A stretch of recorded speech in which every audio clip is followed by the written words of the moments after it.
What's up, guys? My name is Jerry, and today's video is going to be on the Memphis Grizzlies, and we're going to be talking about how this team has too much depth, and we're going to jump right into the video. Now, when I say they have too much depth, that is not a problem. I mean it in the most positive way, and if it was a problem, it would be a problem that every team in the NBA would want. But the thing about the Memphis Grizzlies, and they are a perfect example of this, that the NBA is moving out of the super team era. We kind of seen that type of team not work no more, and they move in towards the team that you build from the bottom, and that the Grizzlies are the perfect example of that. The team that they have right now, the main core pieces and the best players on their team, they have acquired through the NBA draft: Jaren Jackson, Ja Morant, Dillon Brooks, Desmond Bane. All these guys have been acquired through the draft, and they're a big reason of why the Memphis Grizzlies are so good. And with the Memphis Grizzlies, they're a really tricky team, and it can be very unpredictable because usually great role players are great when they have their best players available. Like with the Denver Nuggets, we won't see how good their role players are until Jamal Murray and Michael Porter Jr. is back. But it's like when you subtract the best player from the Memphis Grizzlies, those guys are able to step up their play and play a lot better. And we've seen it during the regular season. They finished the season 20-5 without Ja Morant. At one point, they was 20-2. Towards the end of the season, they started to sit their players.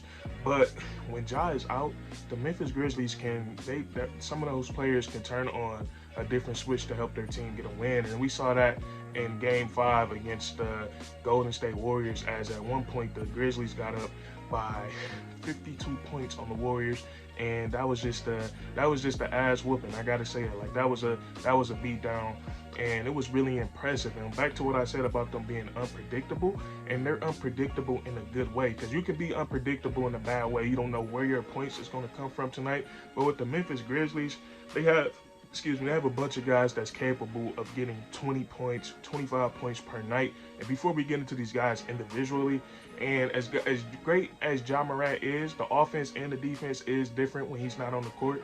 On offense, Ja Morant is so good that sometimes you do got to give him the ball.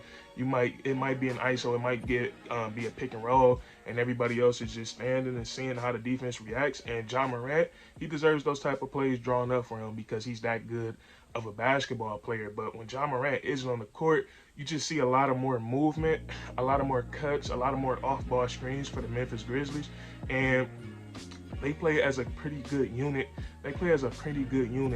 When Ja Morant is off the court. A lot more ball movement, and the guys get a lot of more easy looks, a lot of more open threes, and a lot of more layups and dunks. So that's one thing. And then individually, you look at this team, so many guys that can go off for 20, 25 points. Some of these guys can go off for 30. Like a guy like Dillon Brooks, who has not played his best basketball at all this series, but what he's making up for, he's making up for that on the defensive side of the ball. And Dillon Brooks, his defense on Stephen Curry he's a pretty solid guy you would want to throw at Stephen Curry, because he's so tough, and also he can keep up with him. He expends a lot of his energy on the defensive side of the ball, and maybe that's why it's affecting him on the offensive side a little bit. But whenever Dillon Brooks has played on this series, he's done a pretty great job on Stephen Curry and really making him work for his buckets. And Dillon Brooks has that swag to him. He has that, we all know he loves to let you know when he's giving it to you, and that can affect a lot of players. And then having a defender like Dillon Brooks on Stephen Curry, a guy that's a jump shooter, a guy that has to get into a rhythm, Dillon Brooks makes it hard for Curry to get into that rhythm every night. But then offensively, he can explode for 20, 25 points on any given night. And then you have Desmond Bane. We saw the Desmond Bane that we saw in round 1 last night. He had 4 threes, he finished with 21 points, and he played a really solid game of basketball, and he really helped them go on that run in the third quarter. But Desmond Bane, he's gonna have a promising career in the NBA. It's really rare that you see a guy jump from what he was last year to what he is this year. That's really impressive. And we seen how impressed Ja Morant was with him, because he felt like he didn't deserve the most improved player award himself. He felt like Desmond Bane deserved it. And that's what I like about this Memphis Grizzlies team. It's a real brotherhood. It's a real camaraderie going on. But Desmond Bane, we all know how good he is. He's turned into a legit 3-level scorer, one of the best 3-point shooters in the league, and he also shoots it at a very high clip. And then also, he got the mid-range game. He can stop on a dime and pull up, and then he can get to the rim. He's like a running back. He can finish with both hands at the rim, and he's really gotten better at that since he came into the NBA. And then, so you have that, and then he's not too shabby on the defensive side of the ball. And he's a guy that never complains. He never complains, and he just always does what he's asked to do.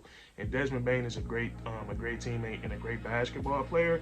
And I think the guy that steps up the most when Ja Morant and he becomes the leader, he sort of becomes the #1 option, and that's Jaren Jackson Jr. And Jaren Jackson Jr. Only 22 years of age. I don't know why. I thought he was a little bit older than that. It feels like he's been in the league a little bit longer. But this guy's only 22 years of age, and he's already one of the best rim protectors in the league. Like, the blocks that he get, the way his timing, the way he senses them out, is really crazy. But we look at them, we look at Jaren Jackson Jr. on the offensive side of the ball.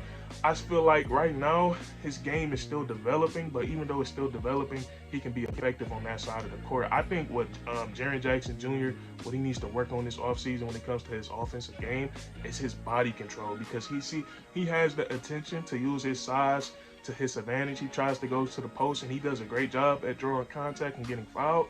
But I feel like if he got a little bit more body control, Jaren Jackson Jr. would be a deadly offensive player. But he's a guy that can step out and hit the 3-point shot, and he steps up big time whenever the Memphis Grizzlies need some offense. And then also, we move to their bench, and they got a lot of players off the bench that come through. And Brandon Clark, he's been one of the most underrated players in the playoff this season, especially in that Minnesota Timberwolves series. What he was doing on the offensive glass. It was one game when I think it was the game where they came back. He had 7 offensive rebounds in the 4th quarter alone, but he was the heartbeat of I would say he was the heartbeat of the Memphis Grizzlies in round 1 in the playoffs. So you have a guy like Brandon Clark that can come off the bench, or he can start and give you 20 and 10, or give you 20 and 9. He's I feel like going in the future, when Jaren Jackson and Brandon Clark are fully developed, they're going to be one of the best front courts in the NBA. I don't think Brandon Clark is going to come off the bench forever in the NBA, especially if he develops even a little bit of an outside shot, so he can play alongside Jaren Jackson Jr. I think they're going to be really great together. And then you have Tyus Jones, who I announced him last night. I was watching the game with my cousins. I said Tyus Jones is the best backup point guard in the NBA. He leads the league in assist to turnover ratio. And just watching him last night against the Warriors, he stepped up big. Like, when you have a good backup point guard, they can step in and they can be a quality starting point guard. As he keeps things calm for the Memphis Grizzlies. He poured in 21 points. He set up guys for shots. He plays some really solid defense, and you can't really ask for a better backup point guard. But it's just crazy that he's so poised and he's so calm, and he passes that along to his teammates. So, and then you have Steven Adams coming back and doing what he's doing on the glass. And the Memphis Grizzlies, like, they're depth. Like, they have too much of it, and it's a lot of guys I haven't even brought up yet, like Kyle Anderson, Mr. Slowo, the Anthony Milton, who played really good last night. And as I keep watching the playoffs, I keep noticing, like, the Anthony Milton gets a lot of block shots. It's really crazy. But, you know, all these guys, Xavier Tillman, he played really solid in the playoffs. I haven't seen him the last couple of games, but when he was playing, he was really solid. So the depth just run really deep for the Memphis Grizzlies, and I want to touch on that. But that's going to be it for this video. If you enjoyed, leave a like, comment down below if you agree or disagree, and then subscribe for more weekly content. We do this all the time, man. And that's curtains.